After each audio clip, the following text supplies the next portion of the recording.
Nagkakaubusan na ng diesel sa ilang gasolinahan sa Naga City. Sa gasolinahang ito, sunod-sunod ang mga sasakyang nagpapakarga ng langis. Epekto yan ng nakaambang pagsirit pa ng presyo ng produktong petrolyo dahil sa sigalot sa gitnang silangan. Ang duwang ano nang ngunyan, semana. Panduan semana na. Ay, pero oral daw, nagdadagdag ng salapi, 0.50 baga. Baka man po si dealer, kumbaga po, si Petron ang nag-ano po.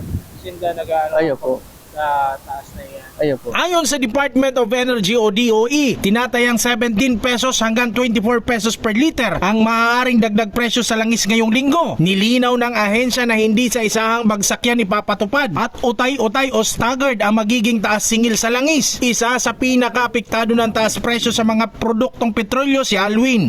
Para sa aga pag tamara lang ko naman ngunyam pa sana makultang na ta medyo baba pa man ang presyo siguro dahil naman makuyanta init na nga dahil sa gera naglalang ka bagang lalo pero kung siguro magkuyan ang gerang yan mapundo puan puan maggarag gasolina ta kaya puan sa trabaho nakulang maritaynot puan sa si dinagdag ka siya baga kaya nakutaan na to sa pamilya, para sa pamilya na ito.